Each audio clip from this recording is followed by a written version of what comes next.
Friends, आज हम बात करेंगे हिंदी पे बहुत ज़्यादा ही मोस्ट इम्पॉर्टेंट निबंध के बारे में। चंद्रयान 3 पर निबंध। ठीक है, चंद्रयान 3 पर निबंध यार इस बार बोर्ड एग्जाम के लिए बहुत ज़्यादा ही मोस्ट इम्पॉर्टेंट है। ठीक है, इस बार पक्का आएगा आपका चंद्रयान 3 पर निबंध। तो देख सकते हो एकदम मस्त तरीके से बताएंगे कैसे आपको पूरा निबंध लिखना है चंद्रयान 3 पर। ठीक है, तो यार प्लीज़ वीडियो को शुरू से लेकर आखिर तक जरूर देखना। तो चलो देखते हैं चंद्रयान 3 पर निबंध। ठीक है, तो देखो जब आपको निबंध लिखना होता है तो आपको करना क्या है, सबसे पहले जिस चीज पर आप निबंध लिखो, जैसे चंद्रयान 3 पर लिखना है तो आप क्या लिखो, पहली हेडिंग प्रस्तावना। प्रस्तावना को अगर कहें तो प्रस्तावना का मतलब होता है इंट्रोडक्शन। जैसे चंद्रयान 3 पर लिख रहे हो तो आपको चंद्रयान 3 का इंट्रोडक्शन देना है। ठीक है, चंद्रयान 3 क्या है, तो देखो प्रस्तावना या इंट्रोडक्शन पे हमें क्या लिखना है चंद्रयान 3 के बारे में। तो हमने लिखा चंद्रयान 3 मिशन चंद्रमा की सतह पर सुरक्षित लैंडिंग करने वाला भारत का दूसरा प्रयास है। क्या कहा गया, चंद्रयान 3 मिशन चंद्रमा की सतह पर सुरक्षित लैंडिंग करने वाला भारत का दूसरा प्रयास है। अब दूसरा प्रयास क्यों है, क्योंकि इससे पहले जो चंद्रयान 2 भेजा गया था वो भी चंद्रमा की सतह पर उतर ही गया था, लेकिन उससे मतलब जो इसरो है हमारी वैज्ञानिक एजेंसी, उसका संपर्क टूट गया था जिसके कारण वो असफल हो गया था। लेकिन चंद्रयान 3 जो है ये पहुंच के दिखाया है। तो चंद्रयान 3 मिशन चंद्रमा की सतह पर सुरक्षित लैंडिंग करने वाला भारत का दूसरा प्रयास है।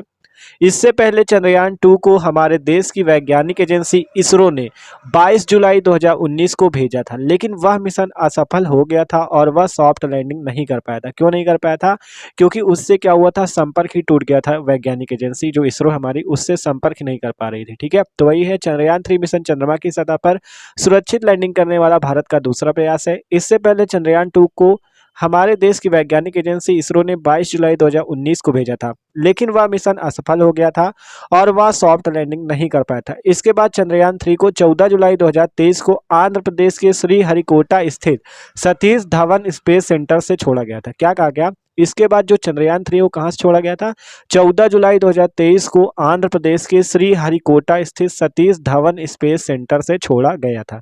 ठीक है, चंद्रयान 3 को 14 जुलाई 2023 को श्रीहरिकोटा स्थित सतीश धवन स्पेस सेंटर से छोड़ा गया था।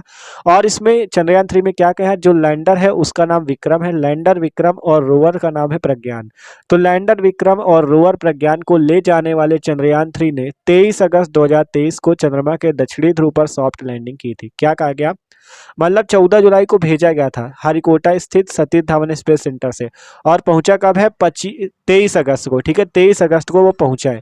23 अगस्त 2023 को चंद्रमा के दक्षिणी ध्रुव पर सॉफ्ट लैंडिंग की चंद्रयान ने। फिर क्या लिखना है, और आज भारत विश्व का पहला ऐसा देश बन गया है जिसने चंद्रमा के दक्षिणी ध्रुव पर कदम रखा है। यह हमारे लिए बहुत गौरव की बात है। देखो अभी तक मतलब और भी देशों ने चंद्रमा पर कदम रखा है, लेकिन दक्षिणी ध्रुव पर, ये जो दक्षिणी ध्रुव पर आपके भारत ने रखा है, वो अभी तक किसी भी देश ने नहीं रखा। तो और भारत क्या लिखा, और आज भारत विश्व का पहला देश बन गया है जिसने चंद्रमा के दक्षिणी ध्रुव पर कदम रखा है या उस पर चंद्रयान को उतारा है। यह हमारे लिए बहुत गौरव की बात है। तो ये आपको लिखना है प्रस्तावना पे, स्क्रीनशॉट भी लेना चाहो तो ले सकते हो।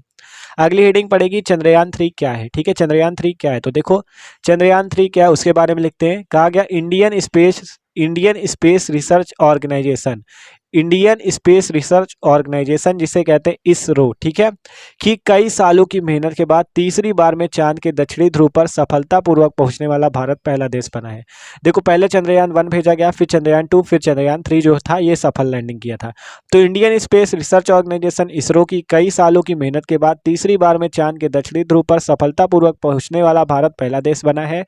चंद्रयान 3 को 14 जुलाई 2023 को आंध्र प्रदेश के सतीश धवन अंतरिक्ष केंद्र श्रीहरिकोटा से दोपहर 2:35 बजे लॉन्च किया गया, मतलब 2:35 को लॉन्च किया गया दोपहर में। ठीक है, बजे लॉन्च किया गया, और यह यान 23 अगस्त 2023 को शाम 6:04 बजे के आसपास चंद्रमा के दक्षिणी ध्रुव पर सॉफ्ट लैंडिंग किया था। मतलब 14 जुलाई 2023 को 2:35 PM में इसको लॉन्च किया गया, फिर आपका 23 अगस्त 2023 को 6:04 PM पे ये चंद्रमा पर उतरा था। ठीक है, चंद्रमा के दक्षिणी ध्रुव पर सॉफ्ट लैंडिंग की थी। तो चंद्रयान 3 में लैंडर का नाम विक्रम और रोवर का नाम प्रज्ञान था। चंद्रयान 3 मिशन को सफल बनाने के लिए 615 करोड़ रुपए खर्च हुए हैं। ठीक है, चंद्रयान 3 मिशन को सफल बनाने के लिए 615 करोड़ रुपए खर्च हुए हैं, जो कि पिछले रहे मिशनों की अपेक्षा कम है। मतलब जो इससे पहले जो मिशन हुए थे उनकी अपेक्षा ये कम है, पहले और ज़्यादा पैसे लगते थे। ठीक है, तो इस बार वाले में फिर भी कम लगे हैं। तो चंद्रयान 3 मिशन को सफल बनाने के लिए 615 करोड़ रुपए लगे हैं, और जो कि पिछले रहे मिशनों की अपेक्षा कम है। तो ये आपको लिखना है चंद्रयान 3 क्या है। तो इसका भी स्क्रीनशॉट ले सकते हो। अब अगला देखते हैं। अब अगली हेडिंग पड़ेगी हमारी चंद्रयान 3 का उद्देश्य। ठीक है, तो यार अगर चैनल पे न हो तो यार चैनल को सब्सक्राइब भी आप लोग जरूर कर लेना। ठीक है, तो बहुत मस्त तरीके से देख रहे हैं तो सब्सक्राइब यार जरूर कर लेना। ठीक है, तो चंद्रयान 3 का उद्देश्य, चंद्रयान 3 का उद्देश्य क्या था, क्यों इसे भेजा गया था? तो इसके द्वारा भेजे गए चंद्रयान 3 के वैज्ञानिकों ने 3 उद्देश्य निर्धारित किए थे। मतलब ये जो इसके इसरो लिखा है, इसरो द्वारा भेजे गए चंद्रयान 3 के वैज्ञानिकों ने 3 उद्देश्य निर्धारित किए थे चंद्रयान 3 के। चंद्रयान 3 के 3 उद्देश्य निर्धारित किए थे किसने? इसरो ने। ठीक है, इसरो जो वैज्ञानिक एजेंसी उसने 3 उद्देश्य निर्धारित किए थे। कौन कौन सी?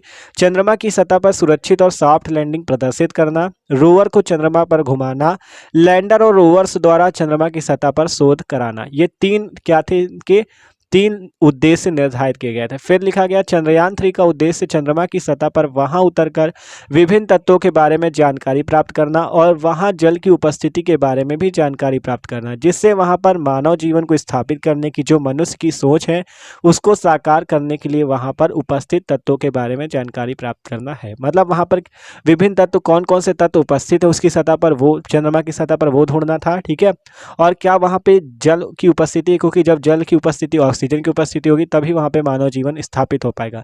तो इसी की सोच को साकार करने के लिए ही चंद्रयान 3 वहां पर क्या करेगा?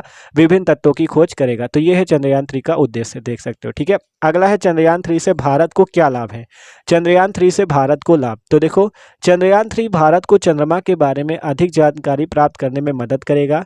चंद्रयान 3 भारत को चंद्रमा के बारे में अधिक जानकारी प्राप्त करने में मदद करेगा। यह भारत को चंद्रमा के बारे में और उसकी सतह में उपस्थित विभिन्न तत्वों के बारे में जानकारी देगा, जिससे वहां पर जल की खोज के बारे में भी पता चलेगा। चंद्रयान 3 भारत के लिए एक राष्ट्रीय गौरव का विषय बना है। यह पूरी दुनिया में पहला एक ऐसा मिशन हुआ है जिसे भारत ने चंद्रमा के दक्षिणी ध्रुव पर उतरकर पूरा किया है। इससे भारत का गौरव पूरी दुनिया में फैला है। तो ये भी आप लाभ लिख सकते हो कि भारत को क्या लाभ हुए इससे। ठीक है, अगली लास्ट हेडिंग पड़ेगी उपसंहार। उपसंहार में जो मतलब इससे निष्कर्ष निकले वो लिखना है। तो चंद्रयान 3 के सफल होने से भारत को अंतरिक्ष क्षेत्र में नई पहचान मिली है। इसकी सफलता से देश और देश के नागरिकों का गौरव तो बढ़ा ही है, और भी इससे भविष्य में भारतीयों को कई फायदे मिलेंगे। मौसम से जुड़ी जानकारियां मिलेंगी, कम्युनिकेशन और बेहतर बनाने में मदद मिलेगी। ठीक है, कम्युनिकेशन और बेहतर बनाने में मदद मिलेगी। इससे यह सोच जो सबके मन में है कि चांद पर जीवन क्या कभी होगा, उसके बारे में भी जानकारी मिलेगी। इससे पूरे देश का विश्व में सम्मान और गौरव बहुत बढ़ जाएगा। ठीक है, तो ये भी आप स्क्रीनशॉट ले सकते हो मस्त तरीके से। तो ये आपको लिखना है लास्ट पे उपसंहार पे। ठीक है, तो इस तरह से आप लिख सकते हो भैया चंद्रयान 3 पर निबंध एकदम तगड़े तरीके से। ठीक है, और नंबर भी आपको पूरे एग्जाम में मिलेंगे। तो वीडियो अच्छा लगा हो तो वीडियो को लाइक जरूर कर देना और चैनल को भी सब्सक्राइब कर लेना। ठीक है, चैनल को आप लोग सब्सक्राइब नहीं करते हो यार, सब्सक्राइब कर लो सपोर्ट करने के लिए। ठीक है, okay, thanks for watching this video.